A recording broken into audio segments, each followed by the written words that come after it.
18 मई 1974 सुबह के ठीक 8:05 राजस्थान का धधकती गर्मी से उबलता हुआ पोखरण रेगिस्तान।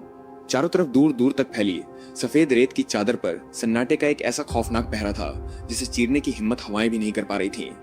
जमीन के नीचे लगभग 107 मीटर की गहराई पर कुछ ऐसा पक रहा था जो पूरी दुनिया के इतिहास को हमेशा के लिए बदलने वाला था। इस बंजर जमीन की सतह पर भारतीय सेना के कुछ चुनिंदा अधिकारी और वैज्ञानिक सांसें रोके एक कंक्रीट के बंकर में लगे उपकरणों को फटी आंखों से देख रहे थे।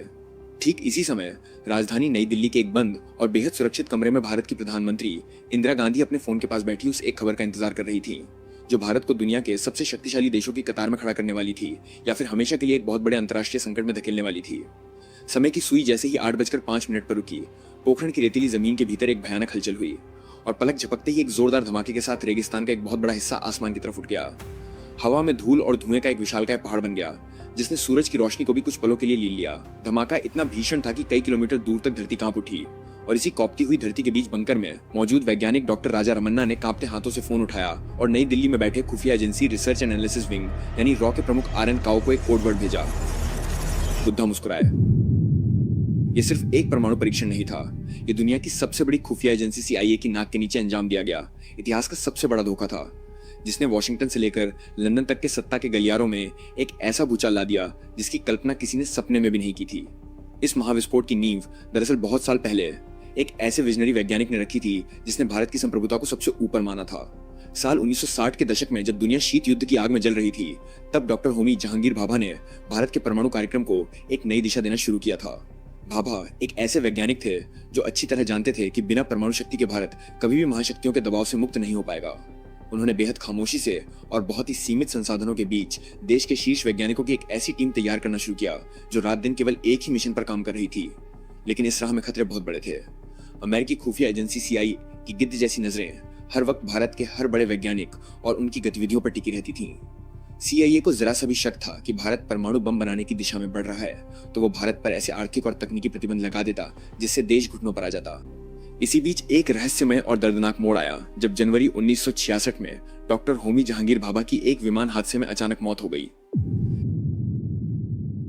इस हादसे के पीछे CIA का हाथ होने की आशंकाएं आज भी इतिहास के पन्नों में दबी हुई हैं, क्योंकि अमेरिका कभी नहीं चाहता था कि भारत जैसा विकासशील देश परमाणु क्लब में शामिल हो। भाभा की मौत ने पूरे देश और वैज्ञानिक बिरादरी को झकझोर कर रख दिया था, लेकिन इस गहरे अंधेरे के बीच भी परमाणु बम बनाने का वो सपना मरा नहीं था। भाभा के जाने के बाद इस बेहद गोपनीय और खतरनाक मिशन की कमान संभाली डॉक्टर राजा रमन्ना ने। राजा रमन्ना एक शांत लेकिन बेहद तीक्ष्ण बुद्धि के वैज्ञानिक थे जिन्हें अच्छी तरह मालूम था कि उनके कंधों पर कितना बड़ा और संवेदनशील बोझ है। साल 1971 के भारत पाकिस्तान युद्ध के बाद जब अमेरिका ने भारत को डराने के लिए अपना 7वां नौसैनिक बेड़ा बंगाल की खाड़ी में भेज दिया था, तब प्रधानमंत्री इंदिरा गांधी ने यह साफ समझ लिया था कि बिना परमाणु हथियारों के भारत की सुरक्षा हमेशा खतरे में रहेगी। युद्ध खत्म होते ही इंदिरा गांधी ने एक बेहद गोपनीय बैठक बुलाई जिसमें केवल 3 लोग शामिल थे, स्वयं इंदिरा गांधी, वैज्ञानिक डॉक्टर राजा रमन्ना और रॉ के चाणक्य कहे जाने वाले R.N. काओ। इसी बंद कमरे में इस महा ऑपरेशन को हरी झंडी दिखाई गई, लेकिन इसके साथ ही एक ऐसी शर्त रखी गई जिसने इस पूरे मिशन को दुनिया का सबसे कठिन मिशन बना दिया। शर्त ये थी कि इस पूरे प्रोजेक्ट की भनक भारत की कैबिनेट के मंत्रियों को भी नहीं होनी चाहिए और अमेरिकी जासूसी उपग्रहों यानी सैटेलाइट्स को तो बिल्कुल भी नहीं।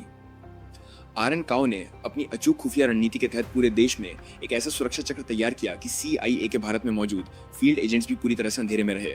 हर एक फाइल, हर एक संदेश को केवल कोड वर्ड्स में बदला गया और किसी भी सरकारी दस्तावेज पर परमाणु बम या विस्फोट जैसे शब्दों का इस्तेमाल पूरी तरह प्रतिबंधित कर दिया गया।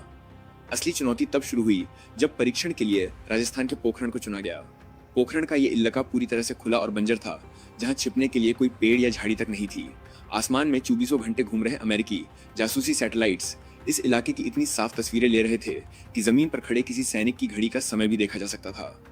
CIA की इस आसमानी नजर से बचने के लिए भारतीय सेना के एक बेहद काबिल मेजर को इस ग्राउंड ऑपरेशन की सुरक्षा और प्रबंधन का इंचार्ज बनाया गया। इस मेजर के सामने एक ऐसी चुनौती थी जो नामुमकिन सी लगती थी। सैकड़ों टन वजनी वैज्ञानिक उपकरणों, विशालकाय तारों और परमाणु सामग्री को उस बंजर रेगिस्तान में छिपाना जहां आसमान से सब कुछ साफ दिखाई देता था। मेजर ने अपनी टीम के साथ मिलकर एक बेहद शातिर योजना बनाई। पोखरण में तैनात सभी सैनिकों और वैज्ञानिकों को सेना की वर्दी पहनने के सख्त निर्देश दिए गए ताकि अगर सैटेलाइट कोई तस्वीर ले भी तो अमेरिका को लगे कि यह केवल भारतीय सेना का एक सामान्य सैन्य अभ्यास है। वैज्ञानिकों को झूठे सैन्य रैंक और फर्जी नाम दिए गए। खुद डॉक्टर राजा रमन्ना को एक सैन्य अधिकारी के रूप में पेश किया गया ताकि कोई उनकी पहचान न कर सके। दिन की चिलचिलाती धूप और रात की कड़कड़ाती ठंड के बीच मेजर और उनकी टीम केवल तभी काम करते थे जब अमेरिकी जासूसी सैटेलाइट्स पोखरण के ऊपर से गुजर चुके होते थे। CIA के सैटेलाइट्स के गुजरने के समय की सटीक गणना आरएन काओ की खुफिया टीम ने पहले ही कर ली थी। जैसे ही सैटेलाइट का टाइम विंडो खत्म होता, सेना के जवान और वैज्ञानिक पागलों की तरह जमीन खोदने, कंक्रीट के बंकर बनाने और परमाणु उपकरणों को असेंबल करने में जुट जाते। रेगिस्तान में उड़ने वाली धूल का फायदा उठाया गया। खोदी गई मिट्टी को इस तरह फैलाया जाता था जैसे वो तेज हवाओं के कारण प्राकृतिक रूप से जमा हुई हो। भारी मशीनों के टायरों के निशानों को मिटाने के लिए सैनिक रात रात भर उनके पीछे झाड़ू लगाते थे ताकि ऊपर से देखने पर जमीन बिल्कुल अछूती लगे। कई बार CIA के फील्ड एजेंटों को गुमराह करने के लिए जानबूझकर गलत रेडियो संदेश प्रसारित किए जाते थे, जिससे अमेरिकी खुफिया तंत्र को यह विश्वास हो गया कि भारत का ध्यान केवल अपनी सीमाओं की सुरक्षा पर है और उसके पास ऐसा कोई गुप्त प्रोजेक्ट चलाने की न तो क्षमता है और न ही संसाधन। जैसे जैसे मई 1974 की तारीख नजदीक आ रही थी, बंकर के भीतर का सस्पेंस और तनाव अपनी चरम सीमा पर पहुंच चुका था। वॉशिंगटन में बैठे CIA के बड़े अधिकारी रोजाना अपनी डेस्क पर आने वाली तस्वीरों को खंगालते थे, लेकिन आरएन काओ की बिछाई शतरंज के मोहरों ने अमेरिकी विश्लेषकों के दिमाग को पूरी तरह सुन्न कर दिया था। परीक्षण से ठीक 3 दिन पहले एक ऐसा वाक्य हुआ जिसने बंकर में मौजूद मेजर और डॉक्टर राजा रमन्ना के खून को पूरी तरह जमा दिया था। एक अमेरिकी उपग्रह ने सामान्य से 5 मिनट ज्यादा समय तक पोखरण के ऊपर अपनी आंखें टिकाए रखी और उस वक्त जमीन पर वैज्ञानिक एक बेहद भारी जिरकोनियम कोर को कुएं के मुहाने की तरफ ले जा रहे थे। मेजर ने बिना एक पल गंवाए अपने जवानों को गाड़ियों के इंजन स्टार्ट करने और जानबूझकर धूल का एक कृत्रिम बवंडर खड़ा करने का हुक्म दिया। उस विशाल धूल के गुबार ने पूरे ऑपरेशन को ठीक उसी तरह ढक लिया जैसे कोई कुहासा किसी गहरे राज को छुपा लेता है। सैटेलाइट की तस्वीरों में केवल एक आम मरुस्थलीय तूफान दिखाई दिया और CIA की एक बहुत बड़ी खोजी टीम इस अभूतपूर्व सच को छूकर भी पीछे रह गई। 17 मई की वो आखिरी रात न तो वैज्ञानिकों के लिए सोने की थी और न ही देश के खुफिया प्रमुख के लिए। नई दिल्ली के अपने दफ्तर में आरएन काओ लगातार उन देशों की हरकतों पर नजर रख रहे थे जो भारत के इस सपने को कुचलना चाहते थे।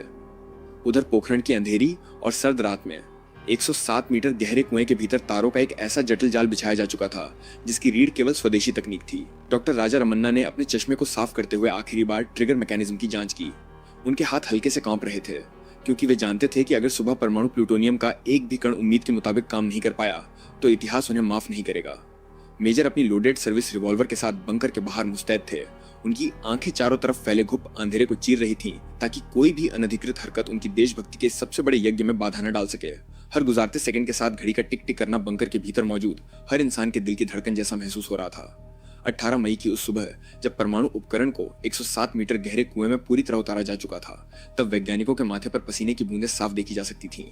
यह पसीना केवल थार की गर्मी का नहीं था, बल्कि उस भयानक डर का था कि अगर यह परीक्षण असफल रहा या समय से पहले अमेरिका को पता चल गया तो भारत का भविष्य हमेशा के लिए अंधकारमय हो जाएगा।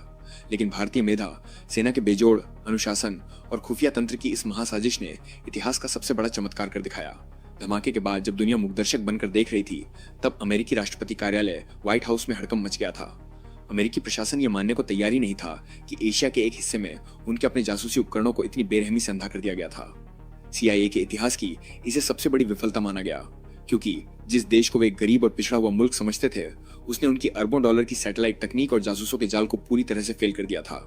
इंदिरा गांधी के एक साहसिक फैसले, आरएन काओ की अचूक गोपनीयता, मेजर के मैदानी चातुर्य और डॉक्टर राजा रमन्ना की वैज्ञानिक प्रतिभा ने मिलकर भारत को हमेशा के लिए एक परमाणु शक्ति संपन्न राष्ट्र बना दिया, जिसने पूरी दुनिया की आंखें खोल दी कि भारत को कभी भी कमजोर समझने की भूल नहीं की जा सकती।